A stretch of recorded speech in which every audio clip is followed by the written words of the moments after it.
What's up, everybody? This is GreyMan here. How is everybody doing today? Hopefully well.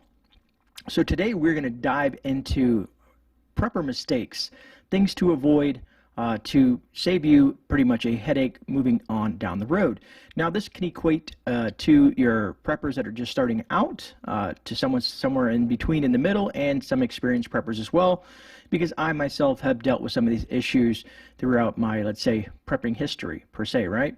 So hopefully some of the things that I go over here will assist you in avoiding these mistakes and moving forward and becoming better prepared and more organized to your preps. And I probably said prepping probably like about 25 times in that quick sentence. Anyways, folks, let's go ahead and dive into this. And some of these are going to touch on where I have, I put focus on these in some of the other videos that I've done. So if you have not watched some of my content, check out the library. I got some pretty good stuff down there, even way down in the beginning when I first started doing YouTube videos. Anyways, moving on. Stop rambling, Gray. So the first one that I'm going to really discuss is not having a prepper library. To me, this is a huge mistake, and not having something tangible in your hand, able to reference and read. You guys know I'm a big proponent of books. I even did a whole video on books because I think they're extremely important and they're great to have in a grid down situation or any situation where you need some sort of reference material or something to do some research on or to look up and practice with. Not having a prepper library is a huge mistake for anyone who thinks that there might not ever be a power outage, because that's far-fetched. Most people have probably experienced some sort of power outage in their lifetime, be it where they live, be it during the winter or summer or during a storm or whatnot.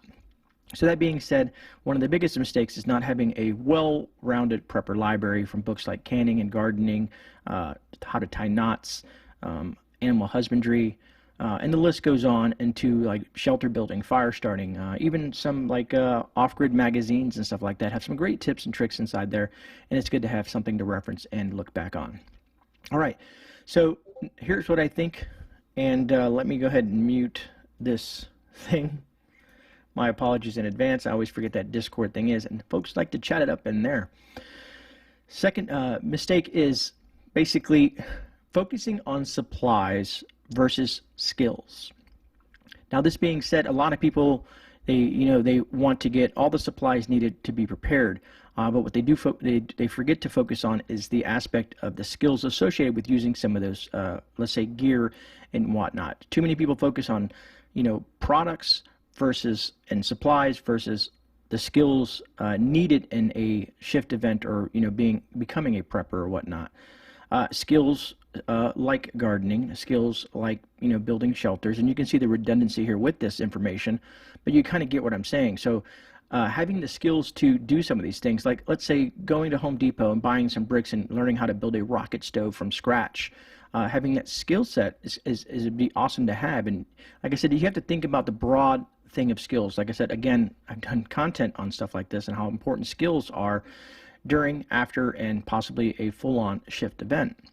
And for some of you guys, always they may not understand what shift means. And when I say that word, I mean crap hits the fan per se.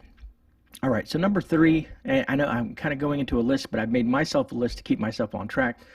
But anyways, is not having enough water preps. It's like some people I've talked to and had discussions with, well, like, hey, I got 4 cases of water and stuff like that, which is phenomenal and awesome. But you have to look at the redundancies of when it comes to water. Water is super essential when it comes to survival. You can read in other periodicals and things that I've come across how important water is, but if you've ever been in any type of survivalism, water is essential. It's like that #1 thing. You cannot survive, 3 or 4 days without water. And there's some specifics to, if you're overexerting yourself in heat and any type of environments you are, but we're not going to go too deep into that right now. So that being said is, have some sort of water filtration set up. There's all different types of things you can use, let's say all the way up to the high end like a Berkey. You can use the Sawyer Minis and various other filtrations. There's the Grayer, if I'm saying that correctly, but there's a lot of different water filtrations that people use. It's up to you as preference, and we're going to touch on something when it comes to gear here in a second. But also there's water purification tablets, utilizing how to use bleach, and researching how to use bleach to purify water. And there's of course other things like that for you folks that, let's say, have a pool, getting a 5-gallon bucket and there's never enough buckets to have, but take a 5-gallon bucket and you can scoop out of the pool, let that sit, let the sun evaporate that chlorine, and then you have water as well as using essentials like things like, some people forget that your water heater in your home contains a huge amount of water as well. That you can use in a worst case scenario if you don't have access to clean water. Also knowing where freshwater resources are, things that you can, that's why you see me doing these hikes and using, I use a map and mark down where I can find freshwater resources within a 50-mile radius of where I live currently. I think that should be kind of sum up that issue. Number 4 is kind of I guess I've turned this into a list, my apologies, but I didn't title it that way, but it's going to be a list. Another prepper mistake is not storing, not storing a large variety of foods. If you only depend on, let's say, freeze-dried foods, or let's say canned foods, or your canned goods, because there's canning, in jars, and then there's canned goods, non-perishables and things like that. Let's say like some of the most spam and stuff like that. You kind of get what I'm saying. But you want to diversify and have a variety of foods to kind of so that you don't get that food fatigue and whatnot. Your palate, and some people are going to say, well, if they're starving, they're going to eat when everything, possibly, but try to make it, at least if you have the option to do so now, try to give a little bit of variety into what you have. Sure, you might have beans and rice, let's say some dry pastas and other things like that stored in your Malabar bags in your 5-gallon buckets. But do you have, let's say, some, let's say you want to use tomato paste or some spices or things, butter, and so on and so forth, to kind of, spice up that little meal that you want to throw together. You just don't want to be eating plain rice or just plain beans. So that being said, also having a garden is a very essential thing, and it's to me, it's an initial step towards self-sufficiency in regards to having something that you can go out and get, because you don't want to depend totally on freeze-dried foods. And the way I look at that is just having the amount of, if you have foods growing in your garden per se, right? And you can go out there, and if, let's say, if your gardening season fails or something like that, let's say you have a blight situation or a bug problem or the weather issues or whatever the case may be, then you have your freeze-dried foods and your other preps as a backup plan compared to just putting your eggs in one basket per se, right? Moving on to number 5. I guess this turned into a list. My apologies in advance. I just have myself with a list on because I'm kind of saying the number as I'm going through some of this stuff. Anyway, stop rambling, Gray. Is not eating what you store. That's a big issue. A lot of people will go out and see things on sale, and they buy it because it's on sale, and they're like, okay, well, this is just going to be something that I can have sustenance with and consume in a bad situation. One key thing is a lot of people will buy a bunch of stuff and then put it up and then kind of forget about it. Okay, oh, that's my prepper pantry or whatever. That's my emergency food. Well, you always have to remain that you have to keep things in rotation and so on and so forth. So let's say you buy your foods on a weekly basis or a monthly basis or however that you do it. You want to kind of set that rotation in a specific area, that these are the foods that you're consuming on a weekly basis. So basically, you're not going to alter your life too much. Let's use for instance, let's say raviolis, right? You prep raviolis, and you see them on sale. Buy 4 for $10 or whatever it happens to be, whatever deal that you come across, and you store those in your prepper pantry. Then what you want to do is, of course, date those. Usually I like to use either a large black marker, some people use tape or whatever, to kind of keep you in your mindset, first in, last out kind of thing. And, cycle those through your daily, let's say, what you consume. So you want to eat what you store so that it kind of stays fresh, so that when that situation arises, you have, fresh food coming to you, not stuff that's, 25, 30 years old, that when you open it, it may or may not be bad, if you kind of get what I'm saying. All right, so moving on to, I guess we're going to move on to the next one, is not having enough nutritional sustenance, let's say like vitamins per se, right? A lot of people, when you have to understand the foods that you're consuming and what you're going to be. It's okay, let's use nutrient survival, for instance, versus, let's say, Mountain House, right? And I'm not going to go into a spiel about it, but some things have more nutrients or more nutrient dense. Some people like to add a multivitamin into their diet. which is good and all, but make sure when you look at multivitamins that you do some research on the brand that you choose, because a lot of them have a lot of fillers, and when you consume a multivitamin, it might say it has this long list of vitamins that you have in it, right? But sometimes these vitamins will cancel them out. They have absorption ratios and things like that. So you want to kind of pay attention and understand what you're going to be consuming, because you don't want to buy a multivitamin that's nothing but, let's say, sawdust or whatever fillers that they happen to use, and you're not getting the nutrition that you expect to get out of that. The best way to get your nutrition, honestly, from my perspective, and this is my perspective only, is to consume foods high in nutrients. Let's say spinach and stuff like that, that has these certain nutrients that you're looking for, let's say vitamin B and C's and D's and the whole gambit of things like that, and amino acids and proteins and fats, and you kind of get where I'm saying, right?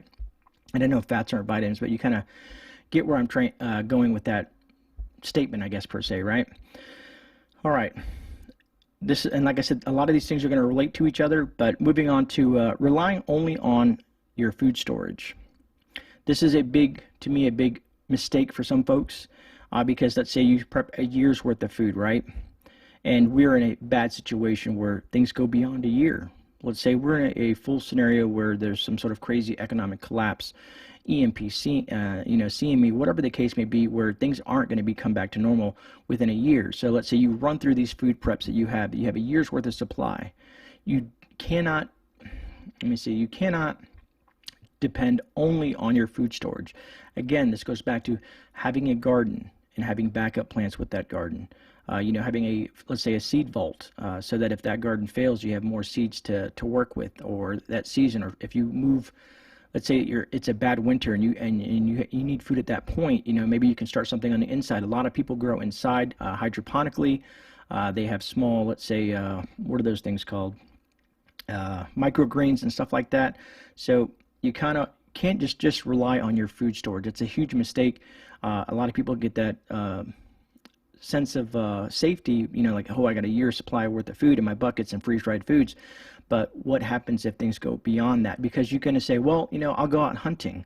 Well, if you're in a city or even a suburb or even some rural areas, everybody with that mindset is going to be thinking the same thing. So you have to put this in perspective that everybody else is going to be doing that. So the animals in that area are going to be running thin, if not disappear in entirety, because everybody's going to be trying to hunt, let's say squirrels and rabbits and stuff like that. And you're like, well, great, I have millions, well, I don't want to say millions, but thousands of rabbits in my area. Well, again, look at the population, look how many people would be doing that, and then you can see the decline in, let's say, the population of rabbits, or squirrels, or raccoons, or possums, or whatever that case may be.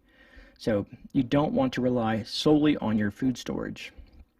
All right, moving on to the next one is, and this is probably going to be touchy for some folks, is people who specifically, all they do is prep, let's say, firearms and ammunition, right?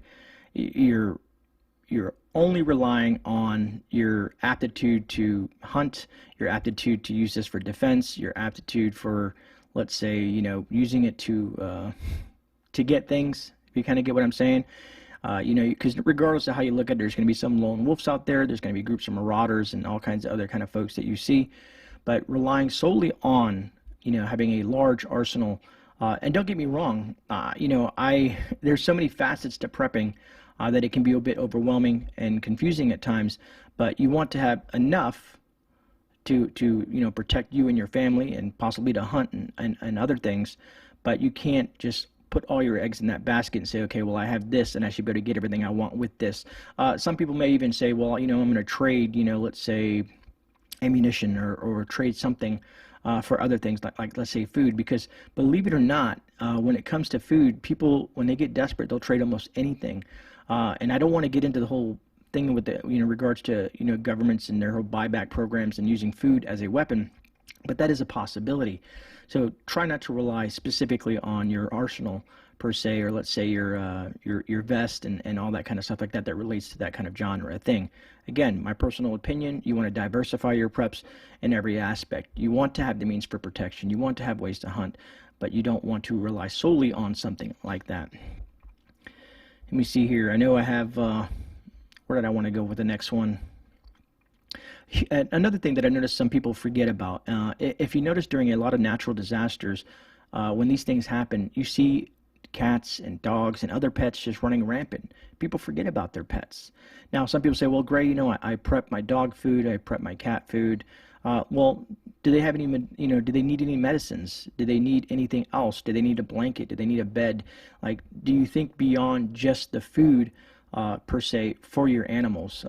There's a lot more when it comes to if you have animals, because a lot of people look at animals as an additional part of the family. So you have to, let's say, even put a little, I won't say bug out bag, but a bag for them as well, and have that stored and ready to go in case you do have to evacuate or you do have to move on somewhere, and you have everything that they need. And there's animals out there that have, let's say, a comfort blanket or a comfort toy or whatever, because animals do get stressed as well. So don't forget about the little critters that we have as animals, as I consider them part of the family as well. You don't want to forget that, and that's another huge mistake that a lot of people do because they're so focused on themselves or their family and whatnot. So don't forget the pets. Don't forget the other guys in the family, right?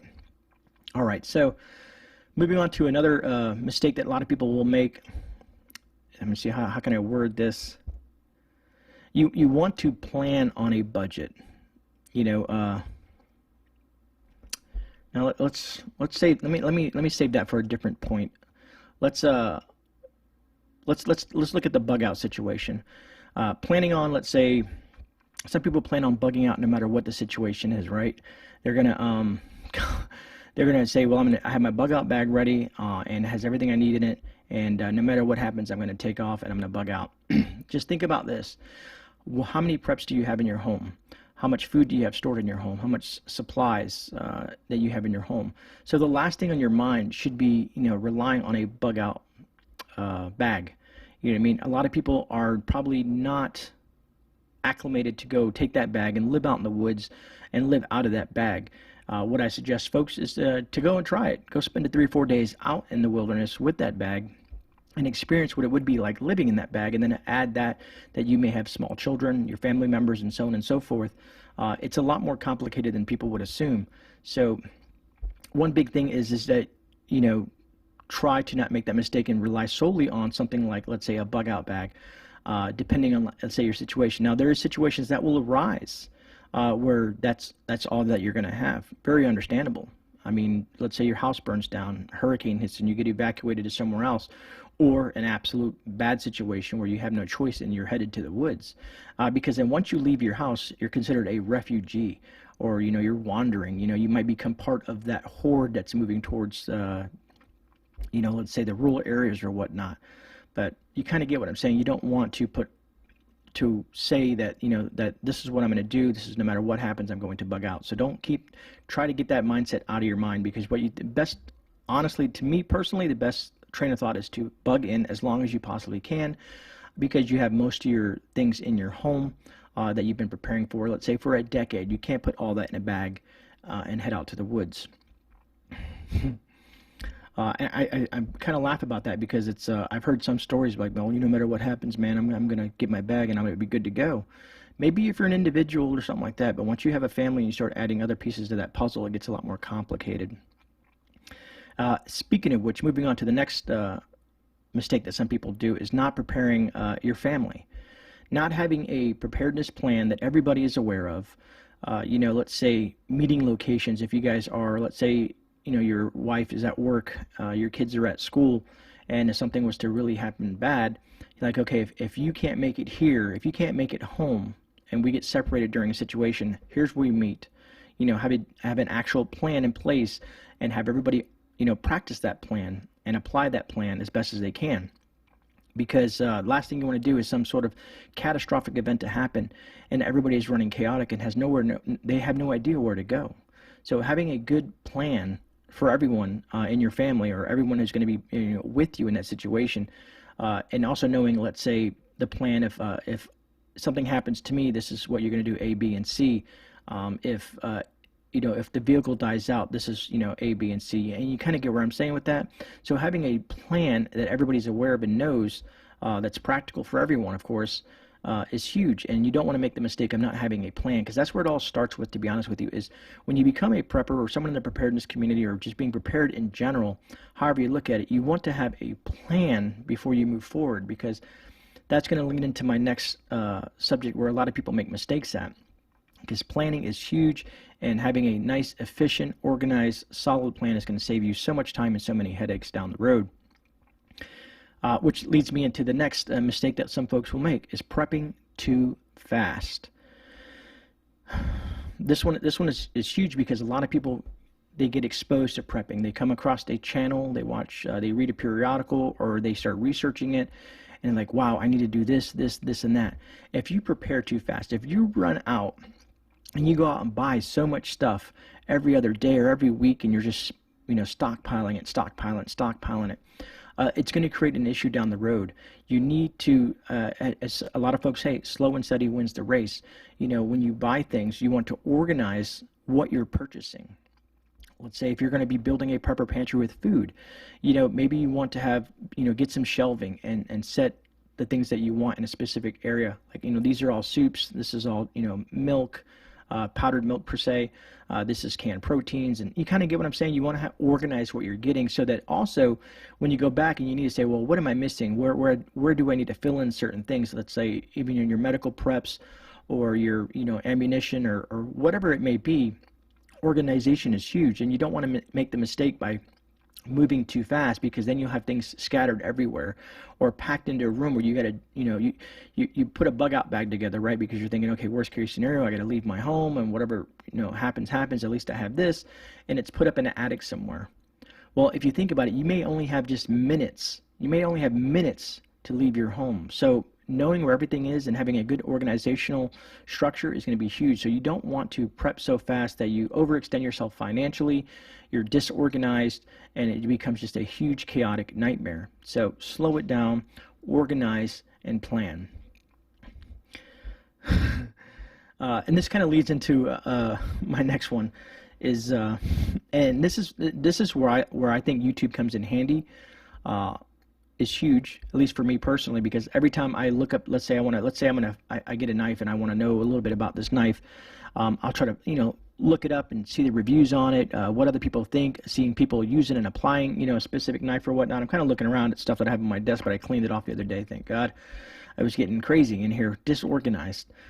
But anyways, to sum up, what I'm trying to say is people they'll buy gear and not test it out, without researching it first. Because what would you do if you go to Walmart and you buy all this Ozark Trail stuff, and you come to find out that when you use the saw it fails, or when you use you don't understand this, the difference between, let's say, a single wall and a double wall stainless steel canister, because the way heat works, and when you apply and put flame onto it and stuff like that, if you kind of get what I'm saying. So I don't want you to go out and buy a bunch of gear without researching it first. Look at some YouTube tutorials, look at some YouTube reviews, do some deep dive research. Don't waste your money before you look into it, because if you end up buying a bunch of gear that's useless, that's a horrific situation, because that down the road you might have spent hundreds or thousands of dollars on gear that might not be effective in your situation. And this is going to lead into the other thing is, man, and this is something that's all too common.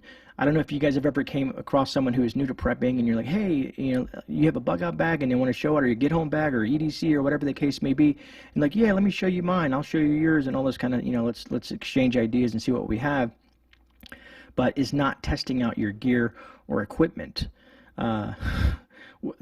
Just imagine, let's say you get something. Well, let me reach over here. I do have something sitting on my desk. Let's say you buy something like this here, right? This is a charger. A charging solar panel, block, solar charger block. There's a name for it, but you get what I'm saying. It's a power block. I call it a power brick. But when it comes to that, you get it, and it takes. You see the solar panels on there, and you go and get it, and it takes days and days to charge that via solar. You didn't think ahead. It's sitting in your bug out bag, or sitting in your get home bag, or in your vehicle, or on a shelf somewhere, and it's dead, and there's a power outage, and you have no way to quickly charge that. So when you have products like this, you want to make sure, A, that they work as advertised, B, that you try to use it and see how it works out in the field. How durable is it? Is it going to last you, outside of a year? Does it charge the things that you needed to charge? Does it, you have the proper plugs for it, and so on and so forth. So you kind of see where I'm getting with this. There's a lot of great knives out there, and I have more knives than I can carry.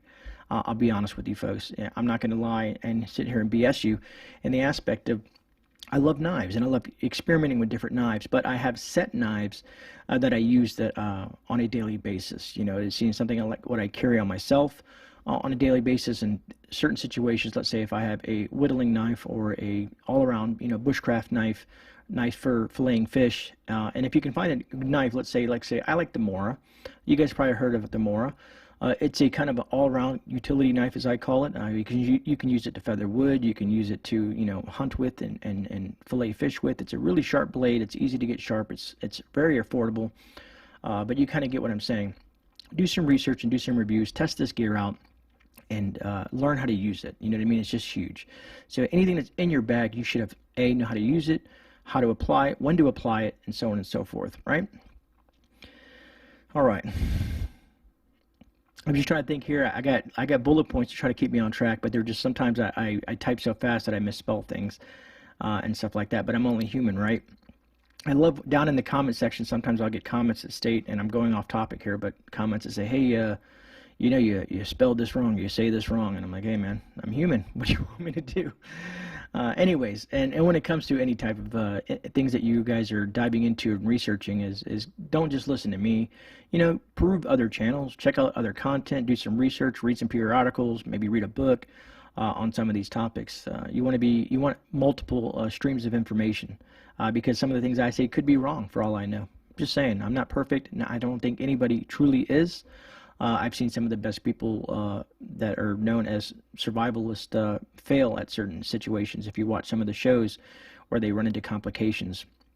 So anyways, off that tangent and moving on to the next mistake that some folks make is preparing for only one specific disaster.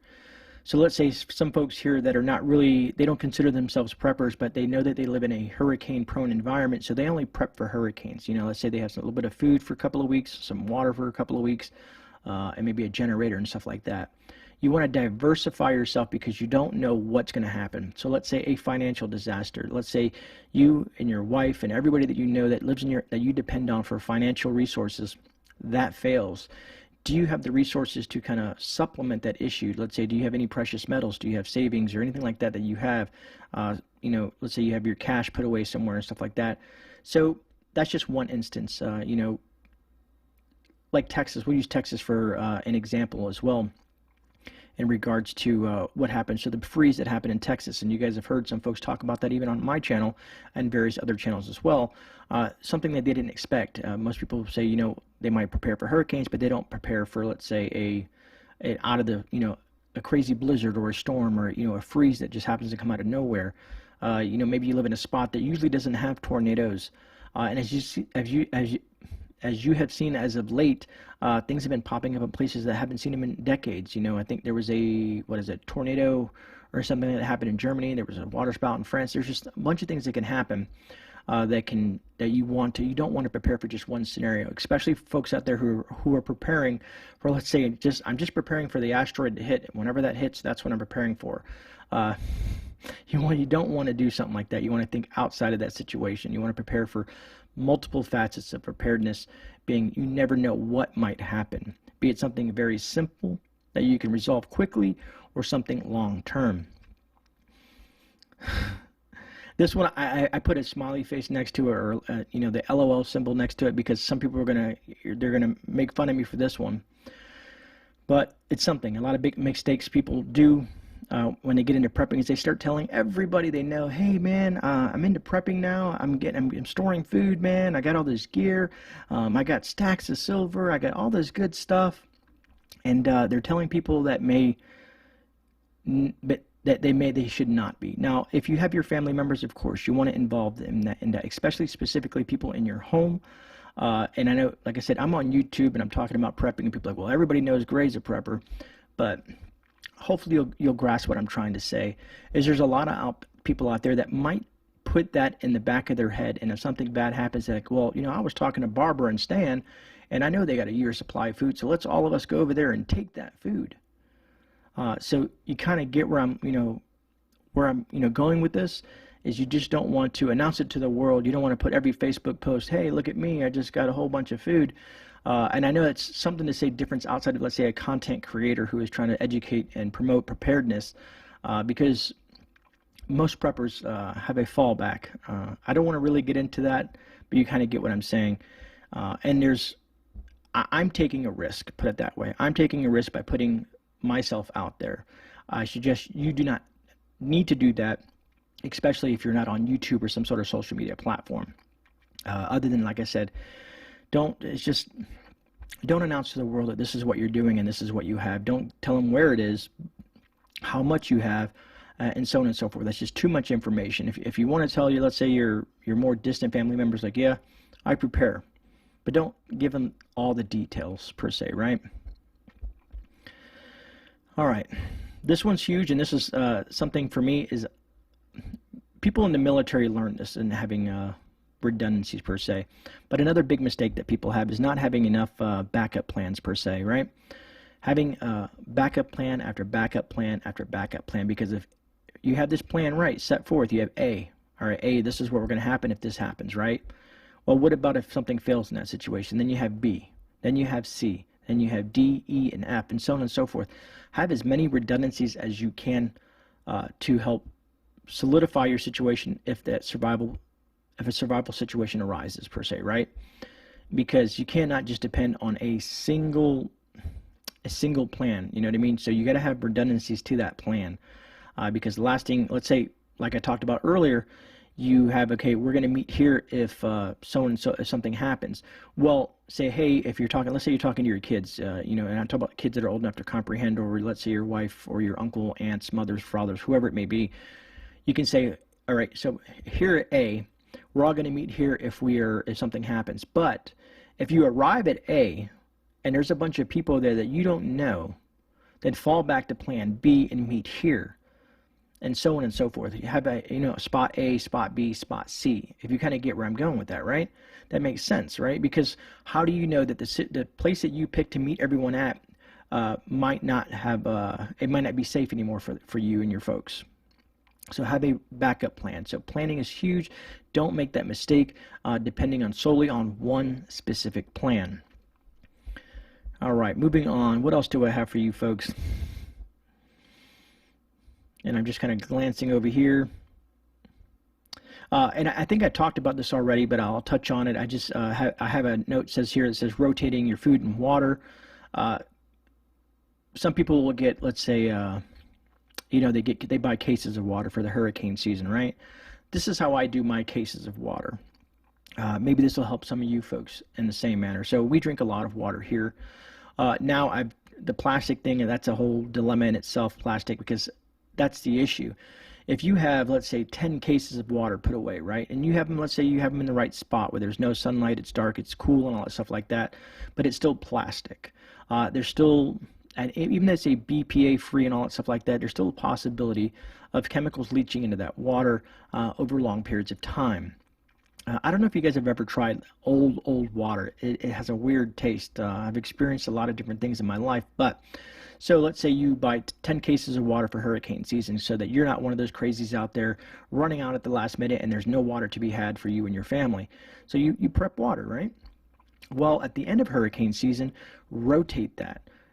Start rotating that water into your daily life. You know what I mean? So let's say if you have water in your pantry or your kitchen area, start bringing that water that you had prepped into that area and replacing it with fresh water. So you want to keep that rotating. And the same with food and everything else like that. And a lot of folks know this, but I figure it still needs attention, to say the least, because we get complacent sometimes and we forget certain things, and you don't want to fall ill due to not rotating your food and water and things alike, right? This goes again with medicines and stuff like that. Let's say you're buying certain types of medications, and they have expiration dates, but there's a whole controversy with expiration dates, but you kind of get what I'm saying is you want to rotate stuff. If you have these specific medicines, pay attention to it, analyze the medicines. Let's say you have headache medicine or something like that, right? I tell people don't buy the gel caps, even though they're great to have on hand and quick. But if you're storing gel caps, eventually they do dry up, they go bad, and they go rancid per se. I don't know if that's a proper term to use in that relating to that, but anything that has like the gels and water soluble and stuff like that is different. if you want to stock any type of, let's say, medications over the counter or whatnot, you want to make sure that they're in the hard pill form because they have a lot longer shelf life. But again, rotation is key with that. I only got a couple more things, folks, and so don't worry. This one is huge, and I had just had a conversation with a friend of mine the other day in regards to it, because he was trying to say, hey, you know, I want you to look at my preps and kind of give me a breakdown from your perspective and your point of view. And I said, sure, not a problem. You know what I mean? Anything I can do to help. That's just the type of person I am. Is I try to be as helpful as I can because I want people to be prepared and safe as possible. Is don't forget about sanitation and personal hygiene. So let's say your toilets aren't working, the water's not on. You know, you don't want to make the mistake of not having extra toothbrushes, you know, toothpaste, soaps, ways to dispose of waste, be it, you know, your bodily fluids, you know, coming out of whatever end that they're coming out of. It's just, it can turn into a nightmare, and you can fall ill due to improper storage or placement of the waste that you have. I'm trying to think of it as the most family-friendly way I can say this stuff, but you kind of get what I'm saying. You know, let's say someone says, well, I have a bucket, and of course I'm doing this in the bucket. Well, where are you dumping that bucket at? Is it far enough away from the house? Is it far enough? Let's say you have a well. You don't want to be dumping stuff next to a well. Maybe you're lucky and you have a septic system and you can take that lid off and dump it down there, but you kind of get what I'm saying, because if that leaches into your water and then you become ill to that, the last thing you want to do in a emergency situation, maybe I should use that term, emergency situation versus shift, because people will probably better relate to that. But in an emergency situation, you fall ill and you're not able to do certain things, let's say like chop wood or prepare meals or just to get out of bed and get things done. So think about that. And also you want to keep yourself clean as possible in regards to the more unhygienic that you are, leaves your body susceptible to all kinds of things. Let's say you have a cut or something like that and you just don't pay attention to it and you're very dirty and that cut gets infected and you don't have access to traditional medicine. What are you going to do at that point? And let's say it gets infected and it gets worse and worse and worse, and you can go septic or get gangrene or lose a limb or whatever that may happen. But you kind of get what I mean, how important hygiene is, as well as you know, sanitation, you know, what you're going to do with your waste products and stuff like that. All right. Last but not least, right? Finally, Grey's coming to the end. First of all, let me say thank you for, you know, at least listening to me hit ramble, and hopefully that you do find some of this stuff informative and educational and helpful to you folks. And if you do, please give the video a thumbs up. I truly appreciate that. And of course, if you guys have anything to add to this, please drop them down in the comments. I love seeing that interactiveness down in the comments, people conversating with each other, reading each other's comments and commenting on those comments and so on and so forth. And I try to interact as much as possible as well. So if you can, please give the video a thumbs up. It'd be truly appreciated. Last but not least is keeping all your preps in one place. And even the most experienced preppers, I've seen this. Preppers, homesteaders, everyone in the realm of things, right?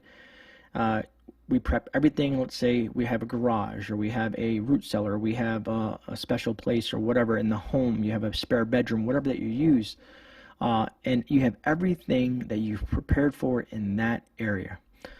What happens if if someone breaks into your house? What happens if your house burns down? What happens if your house floods? You don't want to lose all your time, money, blood, sweat, and tears because it can happen in an instant. Some people are like, well, I have a fire extinguisher. I got this covered. Things can get out of hand quicker than you would assume. So you want to diversify where you store your stuff. Let's say you have another family member. Like, let's say I use my father. And my father says, you know, because he's part of my prepper family. And I'm going to say, hey, Dad, you know, can I use this much space in your home down in this dark area that you don't use? Do you mind if I put preps there, right? Some people think I'm crazy for using a storage facility, but what they don't understand with my storage facility is me and the person that owns this business are friends. We are really, really close. We've known each other for a long period of time.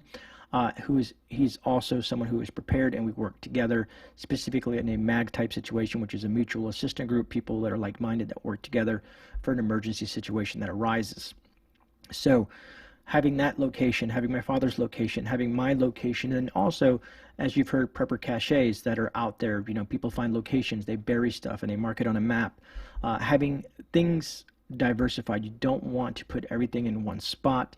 Please, please, please don't ever make that mistake. I've seen so many families lose everything in a fire, a flood, some sort of natural disaster or something, and they spent decades prepping. They've got food and supplies and gear, personal effects, and everything that they've got in regards to what they have prepped for themselves and their family, and they've lost it all. Just imagine trying to replace 10 years or even longer of your preps. Even losing a year of your preps can really be a huge significant blow to not only the mental aspect of it, but to the financial aspect of it. It just goes far beyond that. So please, please don't ever try to make that mistake. I know it's hard. Some people are like, well, I don't know anybody, I don't have any other options, and I understand that, I truly do. But if you can try to figure out a way, if you find someone that you can trust or somewhere that you can store stuff off site, is have, again, a backup plan to where you store your stuff, because the last thing you want to do is, again, lose everything. It can be very disheartening. All right, folks. Well, hopefully, again, you got some value out of this. I hope you did. You know, I tell everybody when I do these type of videos, it's an informational video or educational video per se, that I'm just trying to teach mistakes that either I or someone else who's done research has come across and said, you know, these are mistakes that some of us make. Let's learn from that. And if I can help you not make a mistake that I made or someone else has made or anybody else has made per se, it's a great thing, because that's one less step that you have to deal with.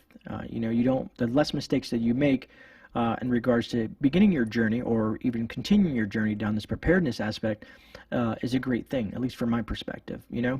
So that being said, I hope, again, this was helpful to at least some people out there, at least one person. If I can reach one person, that's amazing. That's all that really matters to me. If I can at least reach one person that this helps, I call myself job well done.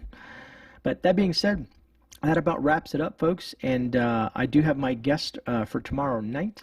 Sorry about that, folks. I'm not sure what happened, but my camera shut off on me, and I was in mid-sentence. Anyways, so my guest for tomorrow night at 9 p.m. Eastern Standard Time, live on the Grey Exchange, will be Bland's Promised Land Ranch.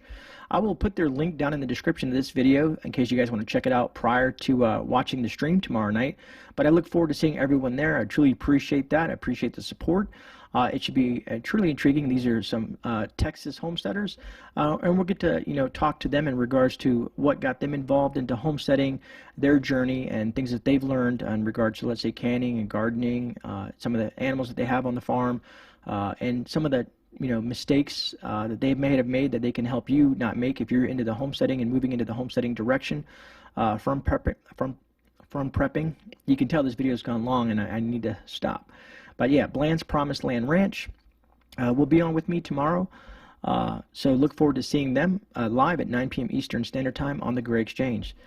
That about wraps it up, folks. I hope you guys have a blessed day. This is GreyMan. I'm out. I'll see you guys on the rebound.